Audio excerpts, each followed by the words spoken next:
Hello friends, గత నెల మే వరకు ఎండలు విపరీతంగా ఉన్నా ఇప్పుడు కొన్ని రోజులుగా వర్షాలు పడుతున్నాయి. ఈ ఏడాది కాస్త ముందుగానే వర్షాకాలం ప్రారంభమైంది. జూన్ ఫస్ట్ వీక్ నుంచే వర్షాలు కురవడంతో ఇక ఈ ఏడాది జోరు వానలు ఉంటాయని వాతావరణ శాఖ అధికారులు చెబుతున్నారు. ఇక జోరు వానల నేపథ్యంలో రైతులకు వర్షాలు పడటం మంచిదే అయినప్పటికీ నగరాలు పట్టణాల్లో ఉండేవారు జాగ్రత్తగా ఉండాలి. అలాగే ఇక వర్షాకాలంలో సీజనల్ వ్యాధులతో ప్రతి ఒక్కరూ ఇబ్బంది పడుతుంటారు. వాతావరణంలో వచ్చిన మార్పుల వల్ల శరీరంలో రోగనిరోధక శక్తి తగ్గుతుంది. దీంతో వైరస్లు, బ్యాక్టీరియాలు తేలికగా మనపై దాడి చేస్తాయి. అందుకే కాలం మారగానే చాలామందికి జలుబు, దగ్గు, జ్వరం, ఒళ్ళు నొప్పులు వస్తుంటాయి. నగరంలో చినుకు వాన పడితే రోడ్లపైన వరద నీరు ప్రవాహంలా మారుతుంది. వరద నీరు ఎక్కడికక్కడ నిల్వ ఉండి ఈగలు, దోమలు క్రమక్రమంగా వ్యాపిస్తాయి. ఇక ఆ ప్రాంతంలో నివసించే జనాలు వ్యాధుల బారిన పడతారు. అయితే వర్షాకాలంలో సంభవించే వ్యాధులు, జ్వరాలు రాకుండా ఉండాలంటే ఎలాంటి జాగ్రత్తలు తీసుకోవాలో ఈ వీడియోలో తెలుసుకుందాం.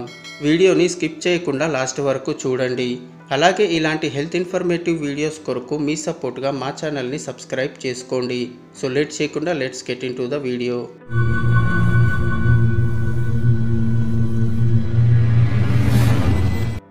ముఖ్యంగా వర్షాకాలంలో సంభవించే వ్యాధులు, జ్వరాల పట్ల చాలా జాగ్రత్తలు పాటించాల్సి ఉంటుంది.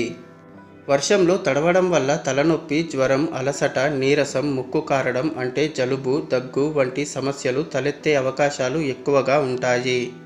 ఇలా వచ్చే సీజనల్ వ్యాధుల పట్ల అప్రమత్తంగా ఉండాలి. ఇంటి చుట్టుపక్కల నిల్వ నీరు ఉండకుండా చూసుకోవాలి. ఎందుకంటే వర్షం నీరు నిలిచిపోయిన చోట దోమలు ఎక్కువగా ఉంటాయి.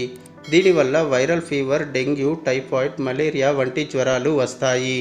కాబట్టి ఇంటి చుట్టుపక్కల నీరు నిల్వ ఉండకుండా పరిసరాలను పరిశుభ్రంగా ఉంచుకోవాలి.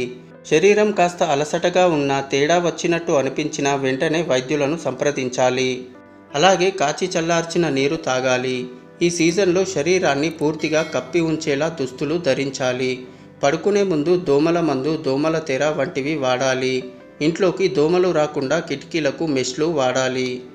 అలాగే చేతులను తరచుగా శుభ్రం చేసుకుంటూ ఉండాలి. స్నానం చేసేటప్పుడు, బ్రష్ చేసేటప్పుడు పొరపాటున కూడా నీళ్లు మింగకూడదు. ఆహారం తినే ముందు, తిన్న తర్వాత తప్పనిసరిగా సబ్బు నీళ్లతో చేతులు శుభ్రం చేసుకోవాలి. అలాగే కూరగాయలను కూడా గోరువెచ్చని నీటితో కడిగితే మంచిది. ఈ సీజన్లో ఆకుకూరలను మరింత శుభ్రంగా కడుక్కొని వండుకోవాలి. అప్పటికప్పుడు వండుకున్న వేడి పదార్థాలే తినాలి. బయటి ఆహారం పూర్తిగా మానేయటం మంచిది. అలాగే ఈ కాలంలో విటమిన్ సి కలిగిన పదార్థాలు ఎక్కువగా తీసుకోవాలి. చల్లని నీరు, చల్లని పదార్థాలకు దూరంగా ఉండాలి. తగినంత నిద్ర, పోషకాహారం తీసుకోవాలి. చల్లని నీరు, చల్లని గాలి ముక్కులోకి వెళ్లకుండా జాగ్రత్తగా ఉండాలి. అలాగే చర్మాన్ని కాపాడుకునేందుకు వర్షంలో తడవకుండా ఉంటే మంచిది. ఒకవేళ తడవాల్సి వస్తే ఇంటికి వెళ్ళగానే స్నానం చేయాలి. వర్షాకాలంలో ఎక్కువగా ఆరోగ్య సమస్యలు వస్తాయి కాబట్టి ముందు నుంచి జాగ్రత్తలు తీసుకోవాలి. పోషకాహారం, ఇమ్యూనిటీని పెంచే ఫుడ్స్, కాచి చల్లార్చిన నీరు తీసుకోవాలి. దోమలు పెరగకుండా ఉన్న పరిసరాలు క్లీన్ చేసుకొని దోమలు కుట్టకుండా జాగ్రత్తలు తీసుకోవాలి. వీటితో పాటు సీజనల్ ఫ్రూట్స్, అల్లం, వెల్లుల్లిని ఆహారంలో చేర్చుకుంటే మంచిది. ఈ వీడియో కేవలం మీ అవగాహన కోసం మాత్రమే. ఆరోగ్యానికి సంబంధించిన ఏ చిన్న సమస్య అయినా వైద్యులను సంప్రదించడమే ఉత్తమ మార్గమని గమనించగలరు. ఈ వీడియో కనుక నచ్చినట్లయితే లైక్ చేయండి, షేర్ చేయండి. అలాగే ఇలాంటి హెల్త్ ఇన్ఫర్మేటివ్ వీడియోస్ కొరకు మా all in one Telugu 2M ఛానల్ని సబ్స్క్రైబ్ చేసుకోండి. నెక్స్ట్ వీడియోలో మళ్ళీ కలుద్దాం. Thank you for watching.